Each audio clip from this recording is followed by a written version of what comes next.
আসসালামু আলাইকুম, welcome to my channel cooking show and travel. আজকে আমি আপনাদের রসমালাই তৈরি করে দেখাবো। এখানে আমি ছানা নিয়ে নিয়েছি। ছানার রেসিপি নিচের ডিসক্রিপশন বক্সে দেওয়া থাকবে।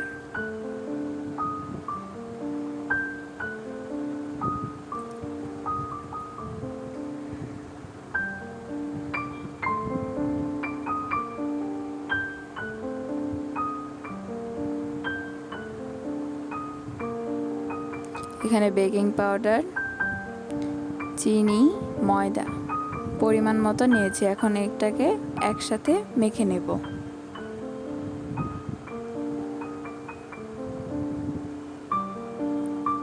ছানাটাকে ভালোভাবে ম্যাশ করতে হবে যাতে ভেতরে কোনো দানা না থাকে।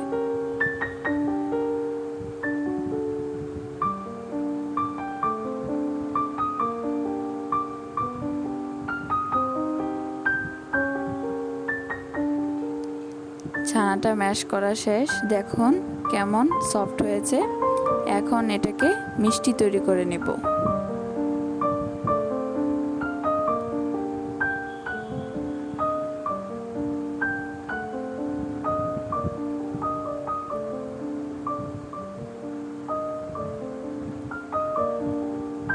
আমি এটাকে গোল সাইজের করে মিষ্টি তৈরি করে নিয়েছি।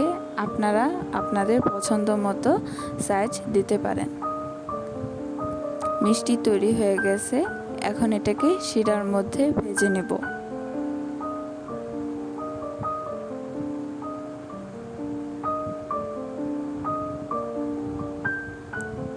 শিরা আগে থেকেই তৈরি করে রাখবেন। শিরা তৈরি করার জন্য আমি এখানে 6 কাপ পানি নিয়েছি। স্বাদের জন্য 3টা এলাচ দিয়ে দিয়েছি।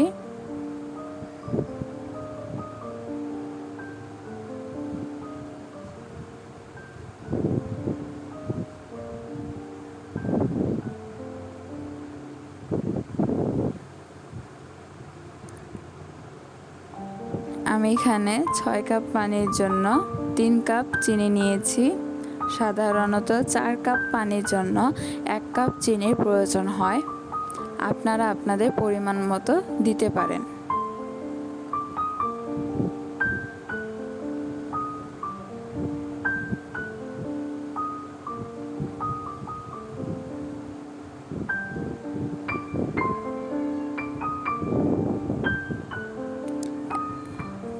শিরাটা ঘন হয়ে এসেছে, এখন এর মধ্যে আমি মিষ্টিগুলো দিয়ে দিব।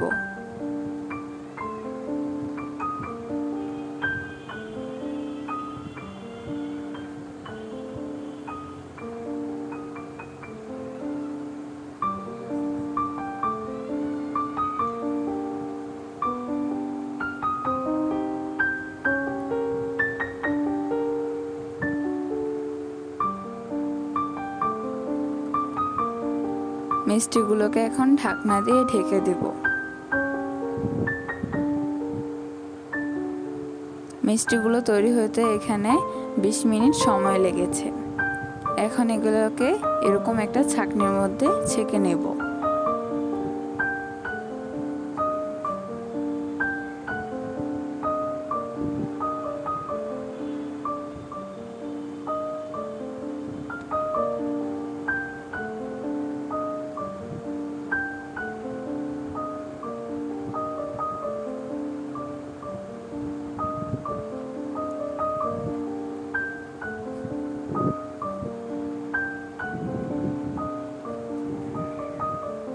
এখন দুধের মালাই তৈরি করে নেব।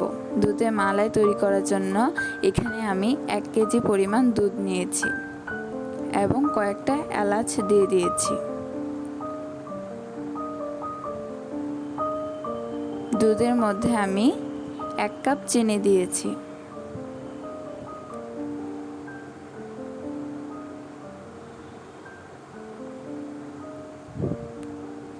এখন এর মধ্যে আমি কনডেন্স মিল্ক দিয়ে দিব।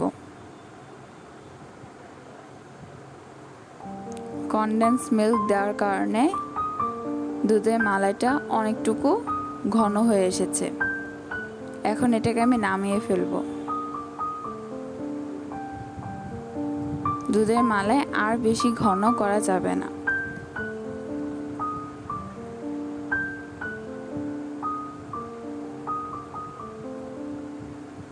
দুধের মালাই ও মিষ্টিগুলোকে আমি ঠান্ডা করে নিয়েছি। এখন মিষ্টিগুলোকে দুধের মালাইয়ের মধ্যে দিয়ে দিব।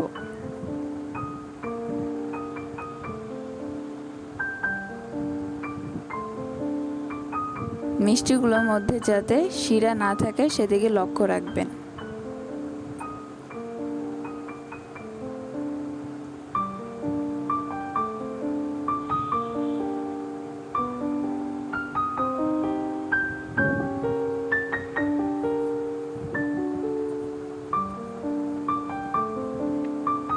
আশা করি আমার এই ভিডিওটি আপনাদের ভালো লাগবে। যদি ভালো লাগে তাহলে প্লিজ সাবস্ক্রাইব মাই চ্যানেল। আর যারা সাবস্ক্রাইব করেছেন তাদেরকে অসংখ্য ধন্যবাদ। আর এই ভিডিওটি দেখার জন্য আপনাদের সকলকেই অসংখ্য ধন্যবাদ।